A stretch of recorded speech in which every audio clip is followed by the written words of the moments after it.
Buenas noches. Hoy quería hacer un video en vivo en Facebook acerca del tratamiento en la casa de pacientes con COVID-19. Algunas cosas que tenemos que tener en cuenta a la hora de tomar acciones contra el virus. Voy a esperar a que se conecten algunas personas para iniciar la transmisión.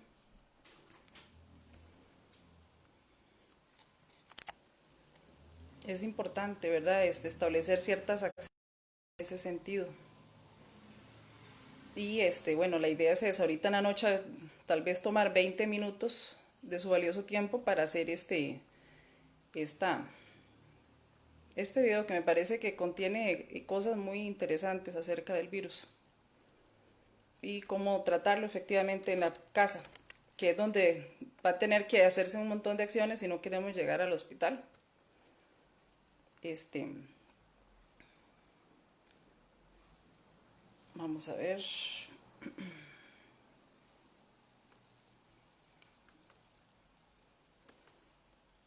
Bueno, ya son las 8 de la noche. Entonces, bueno, vamos a empezar esta, esta breve exposición acerca del tratamiento en la casa de la COVID. Primero que todo, pues agradezco a mis pacientes que han aportado muchas experiencias para llevar a cabo esta presentación, porque gracias a las experiencias que ellos han acumulado en cuanto a lo que han hecho ellos, digamos, toda la experiencia y cómo han usado el tratamiento, su anuencia a seguir las indicaciones, la disciplina con la que han desarrollado cada acción que se les ha recomendado. Por medio de eso es que es posible poder hacer esta presentación. Gracias a ellos también pues se está fomentando una cultura de tratamiento en la casa, ¿verdad? Se sabe que es posible hacer esto, que no dependemos de un ventilador, ni dependemos de un montón de cosas, que a lo mejor en otros países, a como se ha llevado la pandemia, pues ha sido muy difícil. Realmente ha habido alta letalidad del virus por muchas razones, tal vez por el manejo que se le ha dado, ¿verdad? Que no fue al inicio temprano, muchos de los tratamientos, de los pacientes eran algo longevos, condiciones particulares dentro del sistema de salud de cada país, que a pesar de que son países muy desarrollados como Estados Unidos, pues por la manera en que ellos tienen la seguridad social organizada y hay mucha atención privada, pues entonces se les ha complicado, se les ha salido de las manos atender ciertas cosas. Este país tiene esa ventaja, ¿verdad? Que la gente tiene los EVAIS y yo soy una defensora de los EVAIS en estos momentos porque se podría hacer mucho desde ese nivel de atención y se está desperdiciando ese recurso, ¿verdad? Y lo sé porque, por ejemplo, lo que yo hago es parecido a cómo funciona en EVAIS. No es tan diferente, porque si usted se pone a ver, es atención a los pacientes en su casa, que la idea del EVAIS es eso, que la gente no se tenga que desplazar a un segundo nivel o a un tercer nivel porque no caben, para empezar, las instalaciones o la capacidad instalada de los hospitales no es para eso y el personal es más especializado. En cambio los EVAIS daba el chance, ¿verdad?, de poder atender a las personas en su propio barrio, en su localidad donde viven. Y creo que se ha desperdiciado ese recurso y es algo que, bueno, entonces lo que nos queda es hacer una invitación a la solidaridad y entre todos encargarnos de dar nuestro granito de arena para que las cosas fluyan, porque ahorita hay un montón de cosas que tenemos en contra, como ya les voy a explicar, y tenemos que organizarnos entre nosotros, con lo que nosotros podamos contribuir en esta emergencia, ¿verdad? Porque es una situación de emergencia. Tenemos dos escenarios. Por ejemplo, el escenario número uno, que es el más beneficioso, pues que esto se logre controlar como si fuera una gripe o un rotavirus, porque esta enfermedad tiene síntomas respiratorios y síntomas digestivos. Entonces sería muy bueno que pudiéramos abordar, si iniciamos temprano el tratamiento, que fuera como un virus respiratorio o fuera como un rotavirus. Entonces nosotros pudiéramos abordar la infección de la COVID-19, la infección sí, de la enfermedad de la COVID-19 en las pocas horas. Sería muy bueno. ¿Para qué? Para que no llegara a las complicaciones, porque esto fácilmente, si se empieza el tratamiento antes de las primeras 48 horas, tiene un curso muy benigno, no hace falta llegar a los escenarios que se vieron en Francia, en Italia, en Estados Unidos, son cosas que son increíbles que yo no creo que en Costa Rica tuviéramos que llegar a pasar, ¿verdad? Primero porque ya la pandemia ya ha pasado por los otros continentes y hay más experiencia para hacer el abordaje y se hicieron más autopsias en Italia, entonces digamos que ahí tenemos esa ventaja de tener mayor conocimiento qué fue lo que mató a esos pacientes, ¿verdad?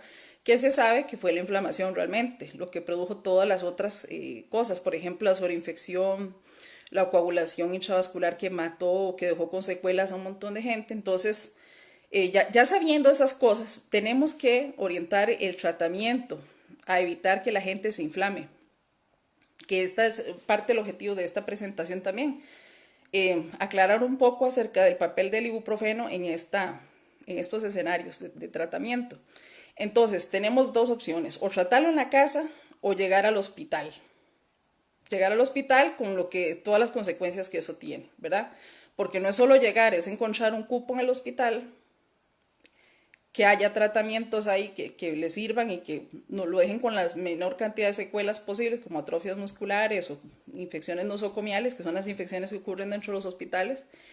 Y en fin, bueno, no deberíamos llegar a eso. Entonces, yo creo que lo que nos quedaría mejor es hacer el tratamiento en la casa, ¿verdad? Porque es más barato, tenemos de nuestra casa las comodidades para hacer todo y está la familia, que es un apoyo muchas veces para poder llevar a cabo el tratamiento de esta enfermedad. O sea, el apoyo, la red de apoyo familiar de las personas es importante porque pueden, digamos, ayudarte a traer la comida o los medicamentos de la farmacia. Como la gente está confinada, pues no puede salir. Entonces está en esa red de apoyo muchas veces que traen la comida, que traen medicamentos. Entonces todas esas condiciones son muy favorables para poder llevar a cabo lo que es el tratamiento en su propia casa. En estos momentos, créeme que hay colapso hospitalario, ya se ve a días que uno manda a un paciente y no se lo reciben, por la razón que sea, ¿verdad? De repente hay colapso en emergencias o hay colapso, quién sabe, en las UCI, ya hay UCIs que están cerradas porque no les cabe un paciente más. Y a mí particularmente me ha pasado, ya he atendido varias emergencias son muy graves, o sea, las cosas que a veces uno tiene que recibir, los reportes son cosas muy graves. Y donde me lo rebotan de un centro médico, tengo que tomar una decisión y echarle mano a las habilidades farmacológicas para poder evitar un deceso de una persona que ya realmente está muy afectada. Y se han salvado que tal vez son pacientes muy jóvenes, que no tienen otras complicaciones y que digamos que ha sido un poco básico la intervención de choque ha sido algo, digamos que un poco más sencilla. No es lo mismo aplicarle esa intervención a una persona que tiene 15 años que aplicarle una intervención a un diabético de 90 años, de 70 años, con una descompensación diabética, que no están haciendo un buen metabolismo y pues esa persona es candidata a tener una falla multiorgánica y morirse, ¿verdad? Entonces no es lo mismo. Los pacientes, digamos, las edades son los que le ayudan a uno. De ahí pacientes que están tan mal que honestamente están tan mal que no se salvan, pero ni llegando a la UCI, ¿verdad? No se van a salvar, porque no depende de un tubo, es como de todo el proceso que pasó previo a llegar a intubarse al paciente. Entonces probablemente son procesos muy avanzados de inflamación en que ella y el paciente colapsa y muere, ¿verdad? No se puede hacer más nada. Ya cuando un paciente llega a una UCI, la probabilidad de que se muera es alta. O sea, la letalidad aumenta ahí.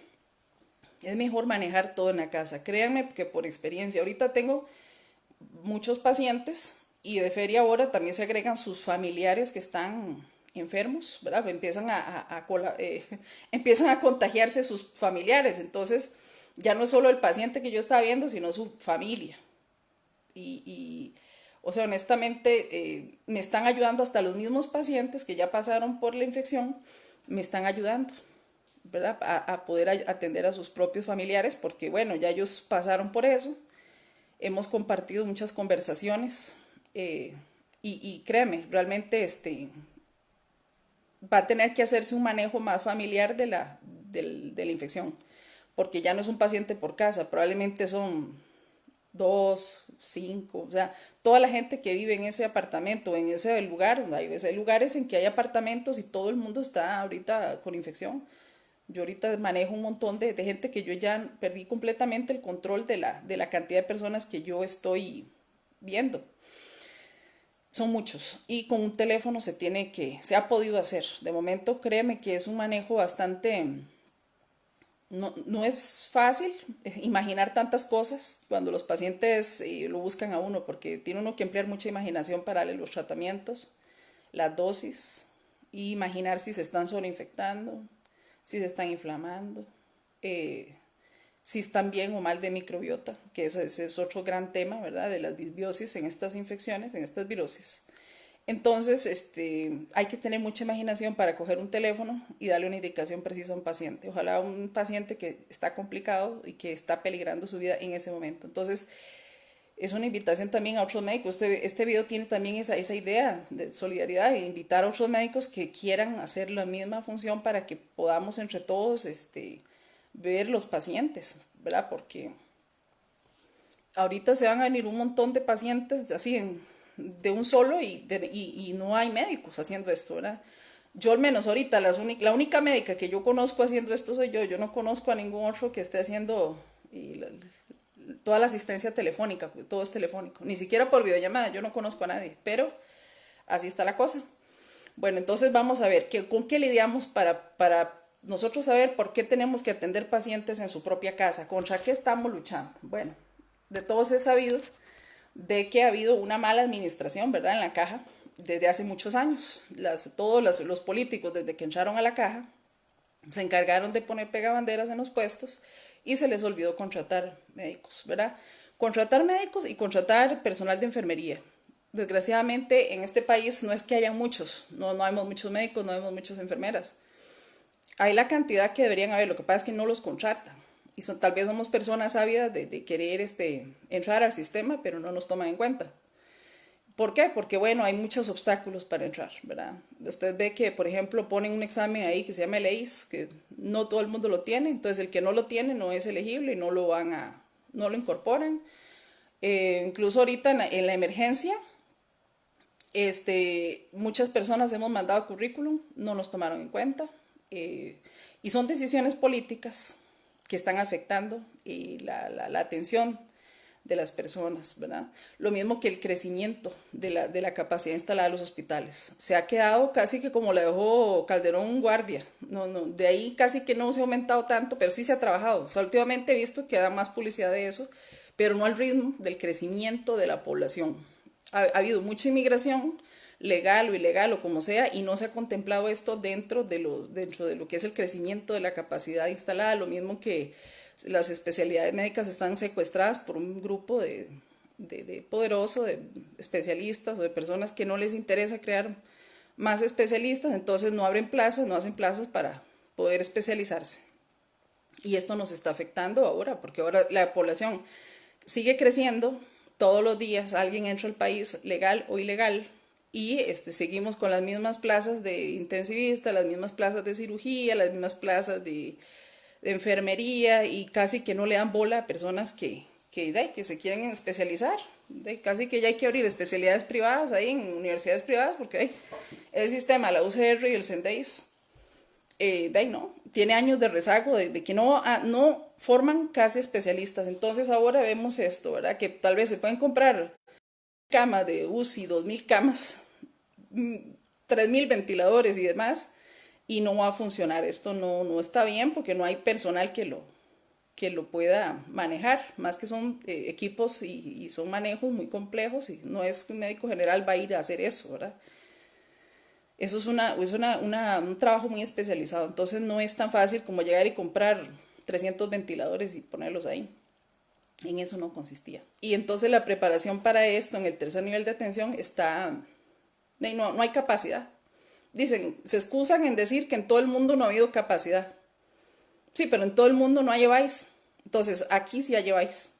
Y fue una cosa que no utilizaron. Desde 1994, en este país se crearon los EVAIS, ¿verdad? Entonces, eso fue tuvo un impacto positivo en la salud, de las personas, sobre todo en la salud pública y en el control de las patologías crónicas, pero hey, este gobierno y los gobiernos anteriores no han fortalecido eso. Y ahorita en la pandemia yo no veo que esa situación mejore, ¿verdad? Yo veo que los EVAIS los va bien, no están trabajando y están dejando a la gente sin tratamiento. Y de eso me estoy dando cuenta porque parte, digamos, de mi trabajo es que los pacientes que yo atiendo les mando un formulario y ahí ellos ponen sus síntomas y detallan un poco qué es lo que están sintiendo y uno nota que no son ni siquiera que tengan COVID. Tal vez un diabético lo llena y lo que está es descompensado. O sea, no tiene tratamiento. Usted le pregunta, ¿usted tiene tratamiento? No, porque en el EVAIS no están dando y no tengo. Y claro, lo que están es descompensados del azúcar y por eso cuando les da la COVID, si además les da la COVID, pues ya un paciente con empeora un poquito el pronóstico solo por estar descompensado. Y en esto, digamos, es una gran injusticia. Entonces, parte de la motivación que yo tengo para hacer este video no es para hablar paja, pero sí, claro, hay cosas que me motivan también a hablar de estas cosas tan delicadas, ¿verdad? Por ejemplo, recuerdo aquella noticia de aquella señora que la bajaron de una ambulancia y que tuvo que irse caminando bajo la lluvia, sola, sola. O sea, los señores, el chofer de la ambulancia, y si iba acompañante en esa ambulancia, nadie le ayudó a bajar siquiera. La bajaron bajo un aguacero, la señora sin sandalias, descalza en la calle, llegar hasta el portón de su casa y caminar no sé cuántos metros bajo la lluvia, sin nada. O sea, eso fue una cosa que yo, honestamente, me dolió y por eso yo he tratado de que nadie se sienta solo en esta situación. Entonces he tratado de darle un manejo muy profesional al tema, ¿verdad? No, yo aquí no vengo a hablar nada, yo aquí no vengo a hablar nada raro ni vengo a hacer charlatanería. Son cosas que yo he estudiado, que he estado trabajando hace meses y casi que la primera paciente que atendí fue mi mamá, que fue el caso más complicado que tuve. Ella tuvo coronavirus, quién sabe si me esté viendo, pero mi mamá la vio y nos costó mucho, casi fue el primer caso que vi. Después de ahí empecé a atender todos los casos vía telefónica, ella vive en México, entonces fue un poco complicado atenderla desde aquí, hacer las recetas, que se las aceptara el farmacéutico allá en el otro país, entonces ya después de ahí agarré confianza porque mi mamá fue un caso muy complicado. Luego siguió mi hermana, y mi hermana fue un caso más sencillo porque era más joven. Y de ahí en adelante pues he estado viendo pacientes y ahora estoy viendo pacientes y los familiares de esos pacientes y sin cobrar, porque yo no, mi intención no es cobrar ni ganarme un 5 porque no me interesa. A mí lo que me interesa es dejar de un lado el sensacionalismo que tiene esta enfermedad, porque no tiene nada del otro mundo. La verdad es que esto no es el fin del mundo, no es para que la gente se asuste tanto. El sensacionalismo que le han dado los medios de comunicación haciendo unos reportajes horribles y la gente toda asustada y deprimida, yo creo que no es para tanto, ¿verdad? Ha habido mucha injusticia con eso y bueno, ahorita lo que nos queda es, ¿cómo dicen? Enderezar de aquí para adelante. Ya lo que pasó de aquí para atrás, lamentable, el montón de muertos y todo, pero tenemos que seguir. Esto no va a durar 2 meses, entonces tenemos que tomar acciones que puedan representar un beneficio a más mediano y largo plazo, porque esto va a durar años. Entonces nosotros tenemos que tener un control completamente de nuestras emociones, de nuestro conocimiento y confiar también en los médicos que estamos haciendo investigación para poder hacerlo más y seguir los consejos y tratar de salir de esto pronto, porque esto a largo plazo no vamos a salir, ¿verdad? Recuerden que los pacientes que han estado falleciendo, muchos de ellos llegan tarde al hospital, o sea, ya tienen procesos inflamatorios de mucho tiempo, o sea, ya han tenido varias semanas desde que inicia la infección y se han complicado. Entonces son gente que es poco lo que se puede hacer. Por eso, ¿verdad? Entonces por eso es que están malos resultados y también la mala atención. A mí honestamente me duele demasiado cuando una paciente me manda una foto de dónde la están atendiendo. A veces uno refiere a un paciente a un hospital con consecuencias de un síndrome postviral muy intensos, como me pasó ayer, y mandar a esa paciente y ver el estado de la carpa donde ellos estaban llena de agua. Llovía cántaros, se le mojaron las medias, ella andaba con sandalias, zapatos, no sé qué fue lo que pasó. Vea, a mí me partió el corazón ver la manera en que atienden a los pacientes bajo la lluvia y esperando casi que bajo el aguacero, o sea, ¿qué es esa clase de espera? personas con problemas respiratorios, con problemas por el virus y todavía exponiéndolos a las condiciones del tiempo. Esto me parece inhumano, ¿verdad? Y después los pacientes también son muy audaces. Le mandan a uno videos de lo que les están haciendo, le mandan a uno, le mandan videos, le mandan audios de las cosas que les dicen dentro de los hospitales. Y vemos que hay un desconocimiento total, ¿verdad? De lo que es la infección y las fases que tiene el virus, las fases, digamos, de la enfermedad, y no, por lo tanto no pueden intervenir bien, no pueden dar un buen tratamiento porque desconocen mucho, ¿verdad? No quiero pensar que es negligencia. Hay mucho desconocimiento acerca del virus, ¿verdad? Entonces a veces tratan mal a los pacientes y si el paciente le dice que está tomando ibuprofeno, de ahí lo regañan y le dicen que no, que tome acetaminofén y es una cosa que no, ¿verdad? El tratamiento con ibuprofeno o con cualquier AINE o esteroide es el más indicado aquí y es un tema sumamente controversial. Inclusive con médicos especialistas, ¿verdad? Hay alguna resistencia a usar este tipo de medicamentos y prefieren el acetaminofén. En cuanto al tema de si, digamos, la inmunidad, cómo adquiere la gente la inmunidad, si hay que salir y exponernos o que vivir encerrados dentro de las casas como si fuéramos gnomos o algo así, ¿qué les puedo decir? Bueno, normalmente en una pandemia, como no hay inmunidad, ¿verdad? Hay que alcanzar el porcentaje de inmunidad, pero esto no se logra metidos en la casa. O sea, tenemos que normalmente desarrollar las actividades de trabajo, estudio, compras, en fin, siempre va a haber cierta exposición al virus. Y nosotros como población tenemos que, desgraciadamente o afortunadamente, salir a exponernos. Esto no quiere decir que deban seguir las fiestas, ni las exposiciones innecesarias como la romería. Por ejemplo, con este tiempo ir a hacer una romería, vea, les cuento, yo no sé dentro de 5 días, 8 días cómo va a estar la cosa en los hospitales, ¿verdad? Por eso mejor guarden bien mi contacto para que yo pueda ayudarles porque honestamente esto va a aumentar, ¿verdad? No se trata de ese tipo de exposiciones. La vida normalmente sigue. Me parece injusto, me parece injusto que haya gente que diga, no, es que los pacientes o la gente se expone a salir y que es culpa de la gente. Bueno, la gente normalmente tiene que salir y seguir porque hay que trabajar, todos los días hay que traer el sustento y hay que tomar ese tipo de decisiones. Y normalmente la pandemia tiene un curso y no vamos a poderlo evitar simplemente con lavarnos las manos, que son medidas de mitigación, pero no van a evitarlo. Menos si hay cierta carga viral en el entorno donde uno está, pues no va a ser tan sencillo como lavarse las manos y ponerse alcohol en gel y toda la cuestión. No es así. Entonces, digamos que para sopesar el riesgo que tenemos de adquirir el virus y si vamos a vivir encerrados o no, pues les cuento. O sea, la pandemia tiene un curso. La pandemia tiene un curso y ya se desató, por decirlo así, y tenemos que seguir. La curva tiene que, de alguna manera, seguir la cuestión. Ahora, ¿cuál es la ventaja de este virus, verdad? Porque este virus tiene esas ventajas, ¿verdad? El SARS-CoV-2, que es el virus que produce la COVID-19, tiene una muy baja letalidad.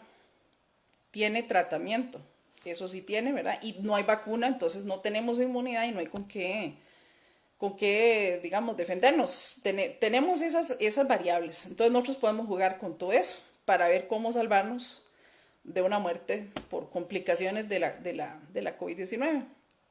Primero que todo, bueno, yo hace una semana salió aquel diciendo que no había pandemia y que cuál pandemia y no sé qué. Vean, honestamente, sí hay pandemia, porque él estaba, digamos, basándose en el número de muertos para decir que no había pandemia, ¿verdad? Pero los números de muertos no está dentro de los criterios para definir si algo es o no es pandemia. Para decir que algo es pandemia requiere que las personas a nivel mundial no tengan inmunidad a un virus nuevo y que tiene alta transmisión. Ese es el caso del SARS-CoV-2 que produce la COVID-19. Entonces, como esa es la definición para, digamos, para decir que sí, efectivamente reúne los criterios, el SARS-CoV-2 como virus pandémico y no el número de muertos. Entonces, digamos que la gente se ha valido decir, bueno, es que es un virus muy mortal, o hay gente que más bien dice por el contrario que no mata, que eso no existe y que es más letal la influenza. Sí, es cierto, es más letal la influenza, ¿verdad? Pero son dos cosas que no se pueden comparar realmente, ¿verdad? Porque, digamos, el virus del SARS-CoV-2 tiene muy alta transmisión porque es nuevo, tiene un potencial de transmisión muy alto, por eso, ¿verdad? Porque es nuevo. Entonces, de ahí donde pegue, eso lo infecta con facilidad, aparte que es un virus sí, de muy alta transmisión. Y la letalidad más o menos proyectada desde marzo de este año es de 1,66 en el país. O sea, ¿qué quiere decir esto? Que si las condiciones a como vamos siguen de aquí de agosto al otro año, podrían morir, ¿verdad? Aproximadamente 23,000 personas. Si seguimos como vamos con el manejo, esa podría ser la tasa de letalidad en el país a 0,66%. Entonces, a agosto del otro año ya habrían 23,000 muertos. ¿Se puede cambiar eso? Sí, se puede cambiar eso. ¿Verdad? Eso sería una proyección, pero es una proyección, eso no es la realidad. Nosotros tenemos que hacer la realidad, nosotros tenemos que hacer que sea posible y no podemos ser pesimistas, ¿verdad? Y la influenza, pues sí, tiene una letalidad un toque más alta, es de un 2,2%, es más alta que la de la COVID, de la letalidad del SARS-CoV-2, pero la influenza también tiene sus vacunas y tiene muchísimos años más que la SARS-CoV-2, ¿verdad? SARS-CoV-2 tiene casi un año de andar ahí en el mundo, en cambio de la influenza, imagínense, y tantas vacunas y tanta cosa, pues, es más fácil contagiarse de COVID-19 que de influenza en este momento. Y bueno, según la evidencia, lo que he investigado, pues personas que se han vacunado contra influenza tienen, parece que un poquito más de predisposición a infectarse con COVID, porque eh, no sé qué será. Principalmente muchos pacientes han referido que se vacunaron durante la última campaña de vacunación, que fue este año, que fue la que anunciaron y que pusieron por apellidos y que fuera todo el mundo. Mucha de esa gente se infectó con COVID-19, que son los pacientes que yo actualmente estoy trabajando. La COVID-19 es benigna respecto a la influenza porque, por ejemplo, es menos letal en embarazadas, ¿verdad? Es menos letal y eso es algo muy bueno, o sea, está bien. En cuanto a las fases de la enfermedad, hay 3 fases. Esto es importante explicarlo porque a veces la gente no lo tiene claro y es bueno que lo sepan, digamos, que sepan los tiempos de las cosas para que más o menos determinen cuál es el riesgo que están presentando. La enfermedad en realidad tiene 3 fases. La fase presintomática, que es como decir la fase de incubación, está la fase sintomática y la fase, si hay presintomática y hay sintomática, hay fase posintomática. Entonces, la fase presintomática, como bien dice la palabra, ¿verdad? No tiene síntomas. Entonces la gente no sabe que está incubándolo, el virus, ¿verdad? Generalmente no da ninguna, simplemente lo incuban. Eso dura más o menos 7 días. En la fase sintomática, sí hay, digamos, una enfermedad que puede tardar de 7 a 14 días. Y la fase posintomática, que es la que sigue después de la sintomática, dura 7 días. Entonces quiere decir que toda la enfermedad dura un mes. Dura un mes. Digamos, desde la fase presintomática son 7. Las sintomáticas son 14, digamos, y la posintomática son 7, ¿verdad? Me llamó mucho la atención que el ministerio dijera que les iba a dar de alta o que iba a declarar curados a los pacientes que iniciaban síntomas a los 14 días. Digamos, del inicio de los síntomas a los 14 días les daba de alta automáticamente.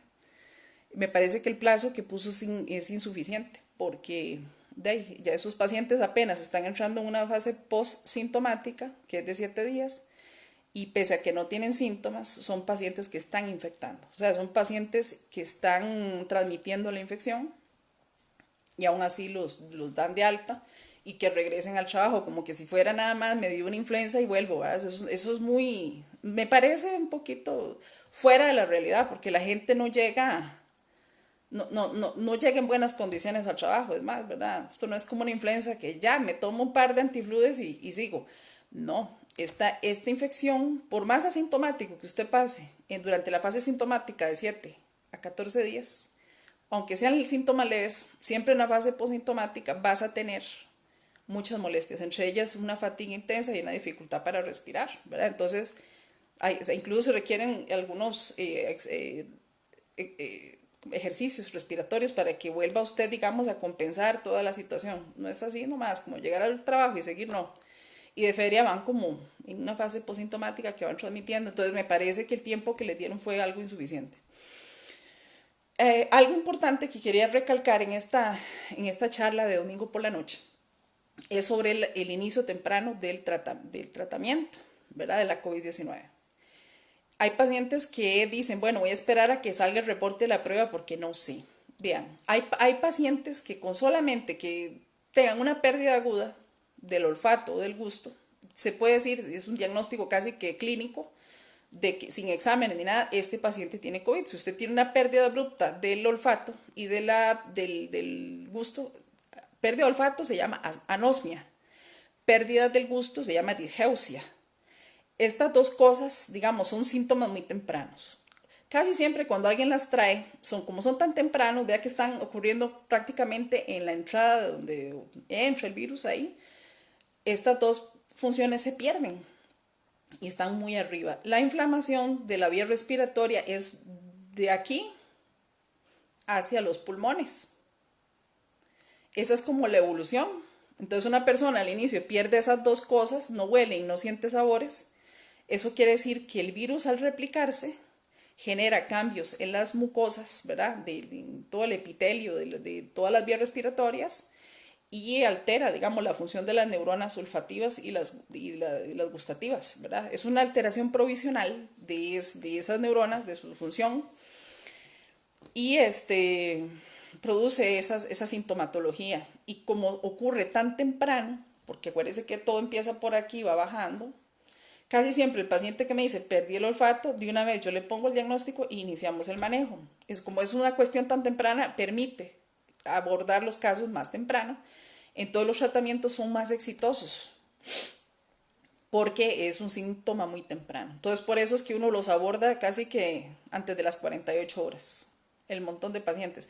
Es más frecuente esta pérdida de olfato y de gusto que la fiebre en esta infección. O sea que si estos criterios que están aplicando para hacer los exámenes nasofaringeos del frotis, ¿verdad? Me parece que no, decir que un paciente tiene que tener fiebre y un síntoma respiratorio es un muy mal criterio para hacerle una prueba de coronavirus a un paciente. Es mejor que digan si tienen o no tienen pérdida de olfato, ya con eso se quitan un montón de pacientes que andan por ahí esparciendo el virus. Y se puede iniciar un manejo muy temprano, ¿verdad? ¿De qué depende la pérdida de ese olfato? Bueno, depende de la replicación del virus, ¿verdad? De toda la multiplicación que él hace en las vías respiratorias y también de la regeneración de las células que se van dañando, ¿verdad? Eso también. Y he visto que los pacientes que tienen tratamiento con ibuprofeno recobran mucho más rápido el gusto, el olfato. O sea, tienden a recobrarlo más rápido. De hecho, recobran más rápido el gusto que el olfato, ¿verdad? El gusto puede durar, en condiciones normales, sin usar antiinflamatorios, pueden tardar 15 días retornando a sentir el gusto. El olfato puede durar un mes o más, ¿verdad? Y es como el que se recobra después. Entonces, si se usan antiinflamatorios, tiende a mejorarse mucho ese tiempo, ¿verdad? Eh, en cuanto bueno, ya habíamos hablado antes de que el hisopado nasofaringeo tiene el problemilla, ¿verdad? Que como hay que meter un hisopo por la nariz y tener cierta profundidad, irse por el piso de las fosas nasales, irse hasta el fondo para recoger las células que están ahí, mandarlas a hacer un PCR, a veces la técnica es mala, entonces la gente sale negativa, pero sí tiene la infección. Entonces, digamos, yo desde hace tiempo estoy trabajando. Cuando el paciente tiene la clínica, de una vez asocio si estuvo cerca de alguien sospechoso con un nexo, digamos, como dijo ahora el ministro de Salud, que esa es una cosa que la gente está hablando mucho, de que si eso será bueno, que se infla los números. No, realmente no, o sea, para efectos prácticos de poder trabajar con pacientes con COVID es necesario, ¿verdad? No hacerle las test a todos, basta con que tenga usted un paciente con síntomas y que él tenga un antecedente de haber estado cerca o vivir o trabajar con otra persona confirmada o sospechosa con COVID, ¿verdad? Yo lo he hecho así desde que empecé esto y me ha dado un excelente resultado para que ustedes, digamos, para que ustedes tengan buenos resultados con el tratamiento. O sea, hacerlo como dijo el ministro de Salud, eso es lo que yo hago desde hace rato. O sea, es eso. Es ver si el paciente tiene síntomas y si tiene síntomas en las primeras horas lo pesco Y ahora, ¿verdad? Estoy implementando cosas nuevas también. Ahorita les voy a explicar en qué consiste, pero algo nuevo estoy implementando gracias a esas experiencias que he tenido. Bueno, ya casi vamos terminando, ¿verdad? Lo único que sí quiero, digamos, es decir, ahora qué se usa en la casa, qué es lo que me interesa. Pero primero les expliqué un poquito para que ustedes se pongan en perspectiva de qué es lo que se ha venido haciendo, en qué escenario estamos y cuál es el pronóstico que tenemos si las cosas se hacen en las primeras horas, ¿verdad? No esperarse que una persona se inflame para ir a hacer algo con el paciente y esperar un reporte. Esas cosas quedaron en el siglo pasado. Ahorita no podemos esperar un reporte para empezar un manejo temprano. De hecho, tengo colegas y tengo pacientes que son profesionales en salud que tenían miedo de usar el ibuprofeno por las cosas que se decían de los tratamientos con ibuprofeno, los resultados que supuestamente se obtuvieron al inicio en Francia, pero no, o sea, ellos ahorita son pacientes y se han tenido que aguantar, ¿verdad? El ibuprofeno y hasta los esteroides. Y ahí están y no se han muerto, están muy bien. Entonces, bueno, yo quería comentar lo del ibuprofeno porque me parece importante qué fue el enredo, qué pasó con ese cuento de que el ibuprofeno mataba y que aumentaba los sangrados y bueno. Primero expliquemos, el ibuprofeno es un medicamento, es un antiinflamatorio no esteroideo, ¿verdad? Que bloquea la producción y la liberación de sustancias químicas del cuerpo que causan el dolor y la inflamación, ¿verdad? También es un antiagregante plaquetario, ¿es cierto? Puede ser que de repente pueda dar hemorragia, pero no es el mecanismo por el cual los pacientes se desangran con la COVID, ¿verdad? Ese es otro mecanismo y no tiene nada que ver con el ibuprofeno. El ibuprofeno, aparte de ser analgésico, es antipirético y es antiinflamatorio, cosa que el acetaminofén solo tiene el efecto analgésico, el antipirético, o sea, trata el dolor, la fiebre, pero no me da el efecto antiinflamatorio, ¿verdad? Que es lo que a mí me previene que no se inflamen, ¿verdad? Eso el acetaminofén no lo hace. Entonces, por eso es que la gente le dicen, vaya y tome acetaminofén y acuéstese y se mueren, porque eso no está desinflamando absolutamente nada y lo que ocupo es desinflamar, porque los pacientes se inflaman cuando inician los síntomas y duran meses inflamados, meses inflamados. Aquí yo tengo pacientes que se viven inflamando después de esto, siguen con pequeñas inflamaciones y uno las ve, ¿verdad? Es como un lupus, esto es como un ataque lupus. Para el que llega a cierto nivel es algo inmanejable después. Vieran qué difícil los síndromes postvirales en ciertas personas. Entonces, bueno, ¿por qué se desaconsejó el uso del ibuprofeno al inicio de esta pandemia? Bueno, porque había un grupo ahí de científicos que hicieron una publicación en una revista que se llama The Lancet, que es una revista médica muy prestigiosa, y ellos dijeron que el ibuprofeno provocaba sangrados en diabéticos, ¿verdad? Y en hipertensos. Y entonces, como provoca hemorragias, pues es que no se puede usar y que es muy peligroso y que mejor usemos acetaminofén. Y bueno, después el ministro francés dijo que sí, que él aprobaba eso que dijeron, entonces se prohibió el uso del ibuprofeno por ese supuesto riesgo, ¿verdad? Con el tratamiento con la COVID. Bueno, la cosa es que, bueno, se siguió el ministro francés, siguió todo el movimiento ese de los científicos franceses que publicaron ese artículo. Y bueno, pues sin embargo, en ese artículo también se había dicho, ¿verdad?, que tenía que hacerse más investigación para, para afirmar eso, que estaban ellos diciendo que hacía falta investigación más exhaustiva, que es lo que venimos haciendo varios médicos del campo. Venimos haciendo investigación, viendo a ver si sirve o si no sirve, si da malos efectos, si da buenos efectos, en fin, un montón de cosas. Y bueno, o sea, se estaba haciendo. Y yo soy una que he estado trabajando fuerte. Al final, ¿verdad? Bueno, muchos médicos se quedaron con esa idea y no lo utilizaron, les dio miedo.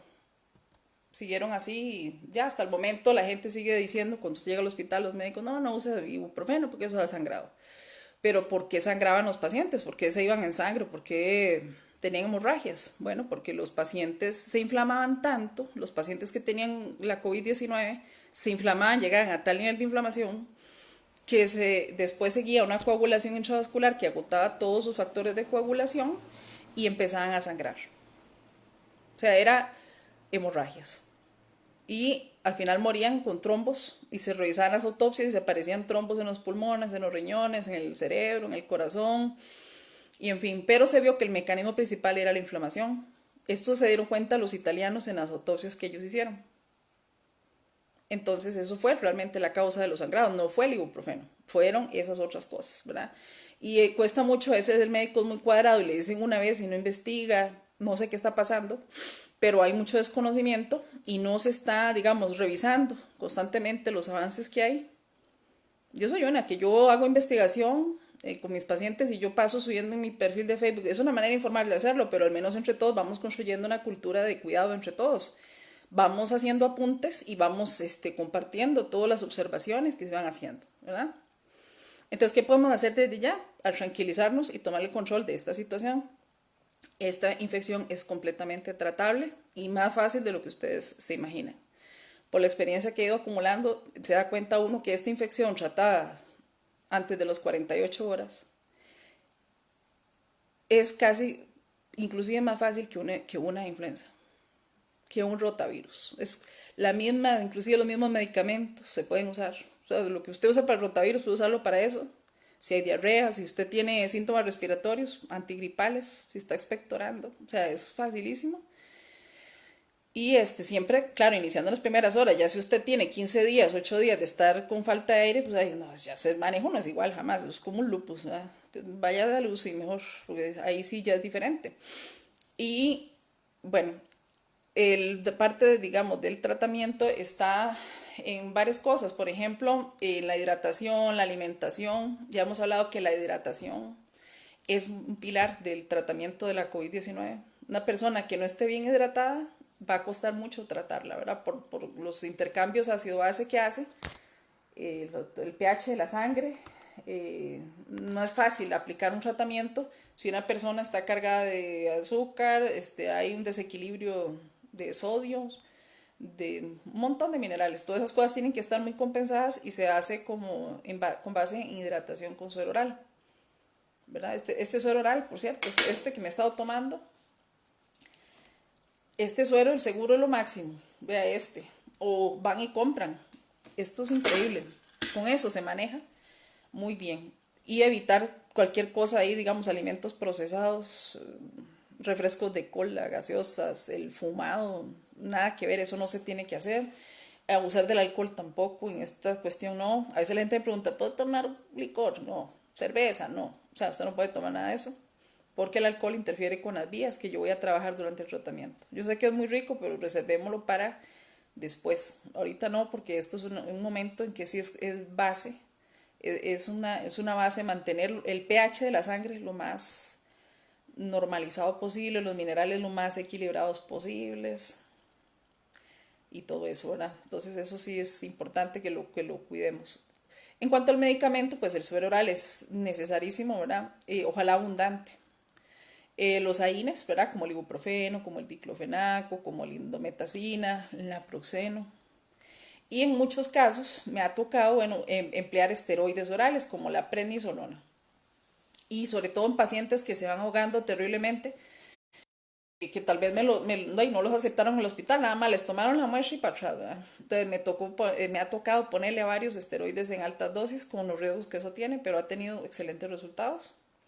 Y también el esteroide oral, ¿verdad? El tipo de clometasona, la bombita de clometasona, o bueno, hay otros ahí, la fluticasona. Las antigripales son muy necesarios para evitar los estornudos y la tos. Los jarabes de dextrometorfano, pero casi que prefiero pastillas. Más si el paciente es diabético, porque el jarabe es muy dulce y no me gusta, o sea, no. Y también la loperamida es un medicamento a usar en estos casos porque eso evita la diarrea. Y muy importante que las personas que están con diabetes o hipertensión o asma o condiciones crónicas tengan sus tratamientos actualizados. Cosa que me preocupa con este tema de los EVAIS porque como han estado trabajando mal, ¿verdad? A media máquina, otros del todo no, entonces me preocupa mucho el tema de cómo la gente tiene tratamiento, ¿no? Y cómo están controlados, porque he sabido de colegas que mucha gente se ha infartado últimamente, no por coronavirus, se han infartado porque no han recibido una de parte de los EBAIS porque no están dando el servicio normal, ¿verdad? Eso es muy preocupante. Y medicamentos, algo que me encanta usar es la enterogermina, aunque ustedes no lo crean. La enterogermina son ampollitas de bacterias buenas. Esa enterogermina, como le aporta esas bacterias buenas al intestino, lo que hace es modificar toda la microbiota que vive ahí y en todo el cuerpo, ¿verdad? Nosotros somos bacterias prácticamente, ¿verdad? Nosotros, del peso de nosotros, tenemos que quitar 2 kilos y decir, esos son bacterias. Por ejemplo, si yo peso 85 kilos, yo peso 85 kilos. Yo peso 83 kilos de mi peso corporal y 2 kilos son bacterias. Si usted pesa 70 kilos, usted pesa 68 kilos de sus huesos, toda la cuestión, músculos, agua, y 2 kilos son bacterias. O sea que usted 68 kilos son su peso y 2 kilos son bacterias aproximadamente. Entonces, vean lo importante de a la hora de tratar estas virosis, mantener el equilibrio de esas bacterias. Esto es básico. Y a la gente se le ha ido mucho el atender la microbiota. No entiendo, ¿verdad? Cómo no se le ha dado la importancia a la microbiota, el manejo de esa microbiota durante estas infecciones.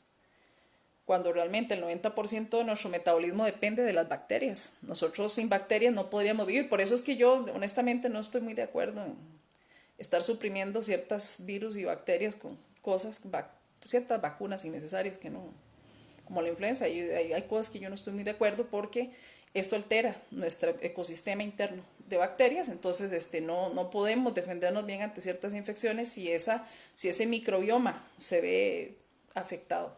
Pero ese es un tema que me gustaría abordar con ustedes tal vez esta semana. Es un tema muy interesante y hay muchos avances científicos, ¿verdad? Recordar que en el intestino viven 100.000 millones de bacterias, ¿verdad? De unas 1.000 especies distintas. Entonces eso quiere decir que hay más bacterias en nuestro cuerpo que células propias. O sea, más o menos tenemos 10 veces más bacterias en el cuerpo que células propias de nosotros, ¿verdad? Entonces eso es una cosa que quería resaltar. Porque, digamos, dependiendo del tipo de flora que tiene una persona, ¿verdad? Así, digamos, puede absorber los nutrientes, procesar los alimentos y atacar los virus, ¿verdad? Entonces nosotros entre mejor microbiota tenemos, podemos atacar mejor los virus. Eso dicen unos científicos en la revista Nature. La alimentación alta en materias vegetales, por ejemplo, frutas, verduras, legumbres, granos, esto alimenta nuestra microbiota y por eso se prefiere, sobre todo cuando las personas se van a enfermar o están durante el proceso de la enfermedad. Variar los hábitos alimenticios podría darnos un efecto muy positivo, un balance muy positivo en el tratamiento. No les recomiendo estar comiendo porquerías. Luego, cuando las personas, ahora sí, esta es otra cosa que ya casi para concluir, que debemos tomar en cuenta a la hora de hacer el tratamiento de la COVID-19, es que las personas se sobreinfectan. Otra de las grandes causas de muerte dentro de esta infección, aparte de la inflamación, otra vía que nos produce muertos, la sobreinfección. Y tristemente es una sobreinfección que aparentemente es causada por nuestras propias bacterias malas. O sea, en este ecosistema de bacterias hay buenas y hay malas. Cuando hay un desequilibrio entre estas dos, las malas como que hacen una sobrepoblación y nos dan la neumonía y también puede haber infección, la diarrea puede sobreinfectarse. Cualquier parte de nuestro cuerpo puede tener una sobreinfección.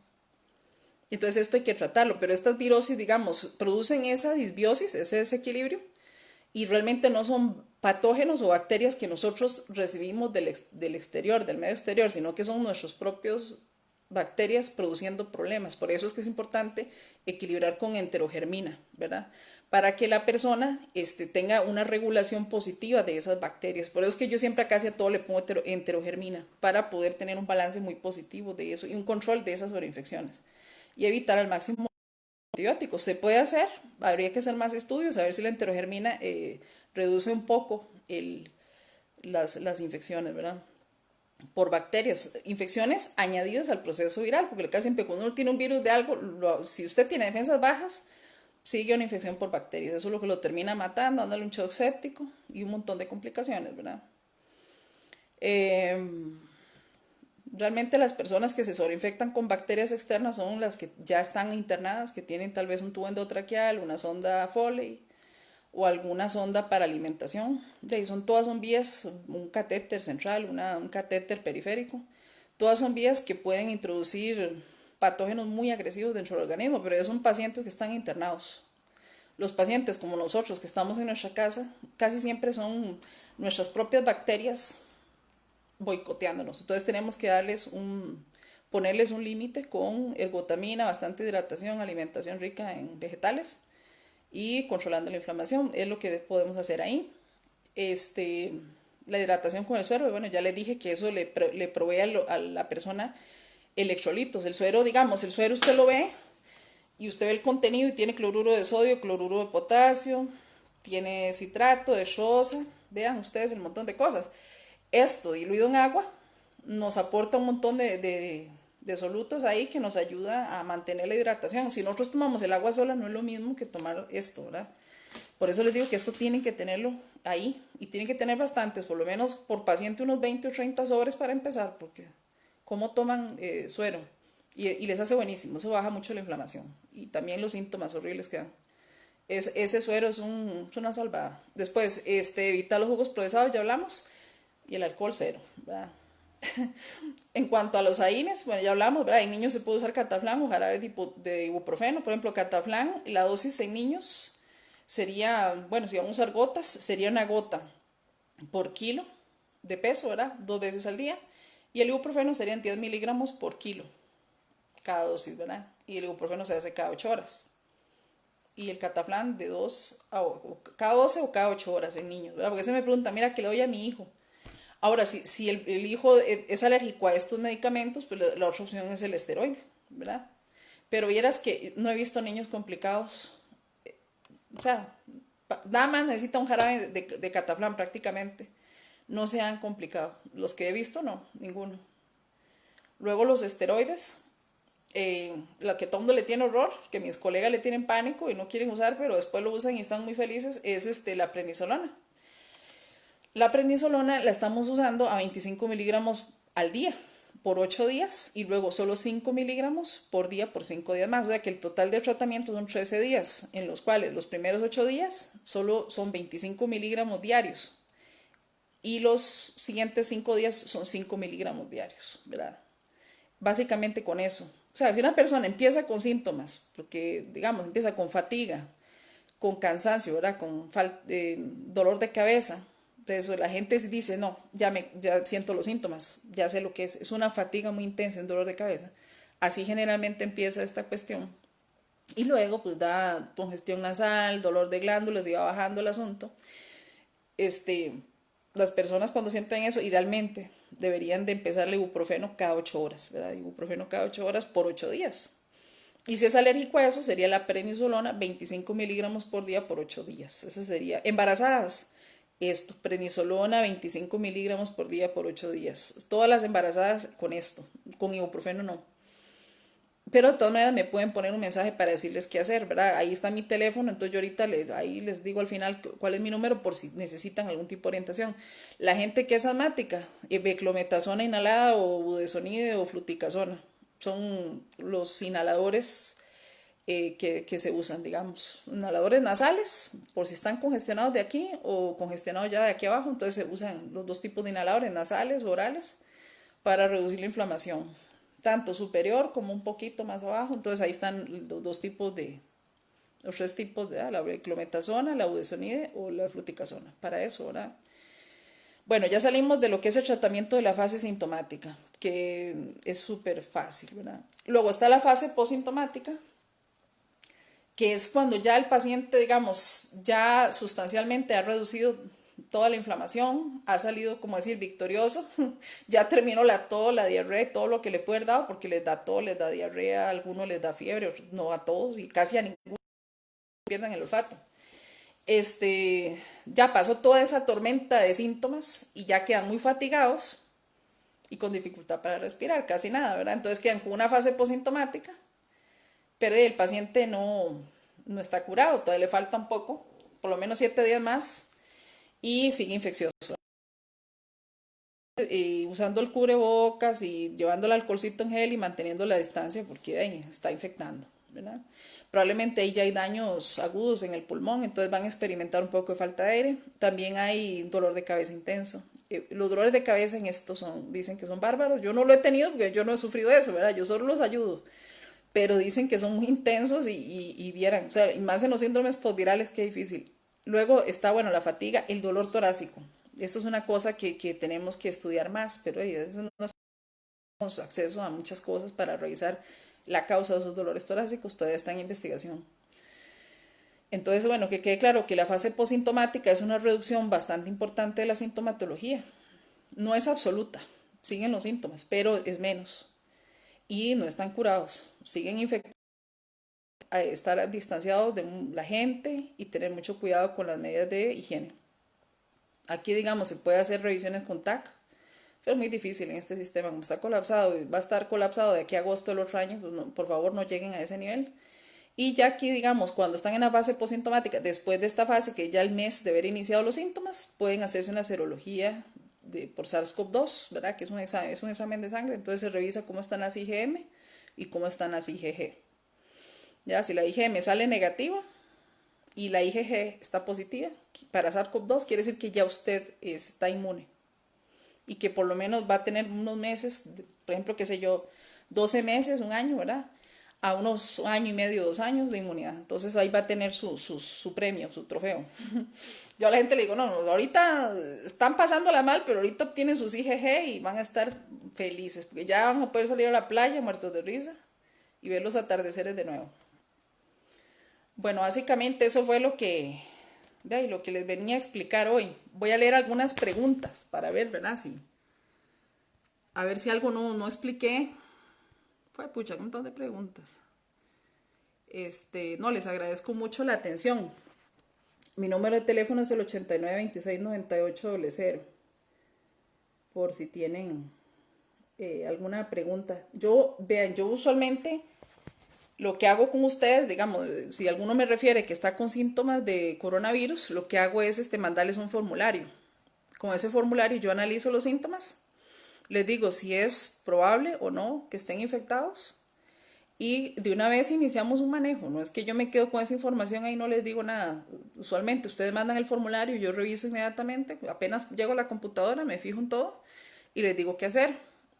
Ya los pacientes que saben mi sistema, ellos, digamos, están muy enterados, muy actualizados en los manejos, porque hasta con sus propios familiares están haciendo cosas muy buenas, los familiares se enferman y ellos son las guías de las familias. Entonces la idea es hacer una cultura de atención de esta enfermedad porque lo que nos espera es muy largo y necesitamos información, investigación para poder ver la gente que se va a enfermar, que sigue después de nosotros, digamos, de las personas que ya se enfermaron, los que siguen detrás, o sea, sean conocidos, sean amigos, compartir más información, más evidencia. Y bueno, gracias a Dios se está pudiendo hacer. Están aprendiendo mucho acerca de esta enfermedad. Yo no creo que mate a mucha gente si hacemos las cosas bien. Entonces yo reviso eso. A veces yo les digo una cosa, a veces uno detecta que la gente no es que esté enferma de coronavirus, simplemente que por no ir a retirar el tratamiento de Levi's, porque algo falla, digamos, no sé si les está llegando los medicamentos, pues están muriendo por otras cosas, por descompensaciones diabéticas, infartos, derrames, por una mala atención de su padecimiento crónico. Bueno, dice aquí que es la carga viral y cómo influye en la gravedad de los cuadros clínicos. Bueno, la carga viral es el contenido de virus en un sitio. Por ejemplo, vamos a un supermercado o nos subimos al bus, hay unas nubes ahí de spray que hace la gente cuando habla y tiene virus. Entonces usted se mete en un bus o en un carro ahí, que el Uber o la persona que está adentro o la gente que está ahí tosen, se ríen, hablan durísimo y tiran ese montón de spray, eso carga la atmósfera o carga el lugar, si está muy cerrado, de virus. Entonces ya no basta con que a usted les tosan en la cara, ¿verdad? Con solo que usted pase la puerta del bus y se meta al fondo, o lo que sea, del carro, del supermercado, usted pasa y ya de una vez hay una gran nube esperándolo y lo puede infectar. Entonces eso es como decir la carga viral, y cuando las cargas virales son muy altas, las infecciones tienden a aumentar o sea, la complejidad. Entonces por eso no hay que exponerse. Si usted quiere evitar infectarse evite los molotes, ¿verdad? Como dicen, dice que es el periodo de replicación. El periodo de replicación es el periodo en que el virus se multiplica, que es cuando yo les dije que entra por la nariz y se va hacia atrás y empieza a dañar la función de los nervios olfatorios y de la función gustativa. Entonces las personas tienen el primer síntoma, que es casi siempre por el que acuden, que uno sabe que si es una pérdida muy aguda, pues es por coronavirus y les empieza el tratamiento de una vez, no se esperan ni a reporte nada, porque eso ahorita no se puede, no podemos esperar un reporte, tenemos que tratar al paciente, no al reporte, ¿verdad? ¿Por qué la detección del virus debe hacerse mediante un hisopado nasofaringio y no en saliva? Bueno, porque ya cuando están las salivas, que probablemente ya esos son productos de la replicación, que son muy tardíos. Entonces, lo mejor es agarrar las células que están iniciando esa replicación para mandarles al laboratorio a que por medio de una PCR se amplifique el material genético y se haga la detección del virus. Y mucho tiene que ver la técnica y el tiempo en que se hacen estas pruebas. Yo honestamente prefiero que los PCR las hagan cuando inician los síntomas, 5 días después. Y si no tiene síntomas, del momento en que usted pensó que pudo haber cogido la infección, esperar 12 días. Pero el tratamiento se inicia en el minuto 1. Cuando usted me dice a mí, tengo síntomas, yo reviso y digo, sí, es un probable coronavirus, le pongo el tratamiento y lo dejo en una carpeta de sospechosos. Cuando usted me dice, ya doctora, como a los 10 días de que le tomaron el hisopado, me dice, ya me salió el reporte, soy positivo, ya por lo menos el paciente pasó la fase sintomática, con tratamiento no se inflamó y ahí le pueden dar el reporte en un mes que no interesa, ya el abordaje empezó, desde que empezó, ya nosotros ganamos todo ese tiempo, por eso es que no esperamos los reportes, ¿verdad? Los hipertensos, aquí dice el señor que si el paciente hipertenso puede tomar ibuprofeno, sí puede tomar ibuprofeno mientras no tenga insuficiencia renal moderada a severa, ¿verdad? O alguna cosa ahí, qué sé yo, que esté descompensado. Primero compensar la presión, primero compensar el azúcar y después hacer cualquier cosa diferente. Primero compensar el cuadro de base suyo. Si usted es hipertensa, si usted es hipertenso o tiene diabetes, o es asmático o asmática, primero compensar esas condiciones de base para aplicarle lo demás, ¿verdad? Que es muy sencillo, pero necesitamos que esté compensado. ¿Cuáles son los medicamentos que debe tomar en cada una de las 3 etapas? Básicamente es en la fase sintomática, que es donde yo empleo los antigripales, el ibuprofeno, los esteroides, si es que aplica ahí. Y en la posintomática, pues básicamente los esteroides a veces, cuando los pacientes continúan tal vez con mucha dificultad para respirar, pues yo les pongo un poquito más les amplío un poco el ciclo para que no se inflamen tanto. ¿Cuáles son los síntomas más comunes que se manifiestan primero? Bueno, los síntomas son fatiga, dolor de cabeza y una fatiga muy intensa que el paciente siente que es algo que no le pasaba, que es un cansancio terrible, que no pueden ni levantarse. Y durante la fase sintomática pasan muy fatigados, eso sí. Entonces eso es muy fácil de identificar. ¿Este virus da diarrea? Sí, puede dar diarrea. Hay personas que les dan cuadro con diarrea y se trata igual que un rotavirus en las primeras horas, con loperamida y suero oral. Dolor de cabeza, oídos, pérdida del gusto. Sí, no a todos les da los mismos síntomas. Recuerden que en esto la menor cantidad de gente le da fiebre. Es más fácil que pierdan el olfato que es otro. Los criterios para decirle a la gente quién se hace la PCR y quién no, o sea, el nasofaringio, el examen, está muy mal. La persona que hizo esa cuestión de clasificar esos criterios, bueno, no sé qué estaba pensando. Dice que puede tomar una mujer embarazada en las primeras horas si sospecha tener el virus. Esteroides orales. Yo de una vez le inicio esteroides orales, ¿verdad? Ciclos cortos a dosis bajas. La tos seca, recuerden que mucha de la tos seca, ¿verdad? Entonces se trata con dextrometorfano, que es para toses no productivas, tos seca. Y la tos dura mucho. Los mocos puede ser, pero no es tan frecuente. Lo más frecuente es que tengan más bien tos seca. Recuerden que el acetaminofén no es una cosa que nos ayude mucho, más bien eso nos puede mandar a la tumba. Tomar mucho suero. Enterogermina, sí. Ese es uno de los pilares. Si el que tenga plata, por favor consiga Enterogermina Plus, tomar una ampolla en la mañana con el desayuno. Personas con warfarina. Bueno, eso yo digamos, sí uso he visto pacientes que usan warfarina. Igualmente les pongo sus esteroides orales y hay que nada más hacer laboratorios para revisar el INR y los tiempos de coagulación. Y revisar la clínica, ¿verdad? Obviamente. Em,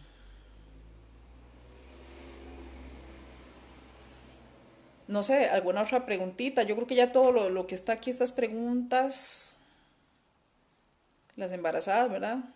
Con las embarazadas, ya que hay tanto público aquí que pregunta por embarazadas, pues las embarazadas cursan muy benignas, ¿verdad? En el cuadro de ellas por la inmunomodulación, que es un proceso fisiológico en el cual la madre, por ejemplo, no rechaza a su feto porque hay todo un acomodo de su sistema inmunológico, hay muchas vías que se acomodan y ella normalmente está protegida por eso, digamos, ella puede modular esa cuestión de la inmunidad de ella. Entonces, a la hora que sí tiene COVID-19, no tienen tanta inflamación y tienen una muy buena respuesta porque están un poco suprimidas de defensas, entonces eh, no se inflaman tan fácil, ¿verdad? Entonces pasan bastante estables. De hecho, tengo dos pacientes que son embarazadas, están embarazadas y les ha ido súper bien. De hecho, yo creo que es de las que les ha ido mejor junto con los adolescentes, ¿verdad?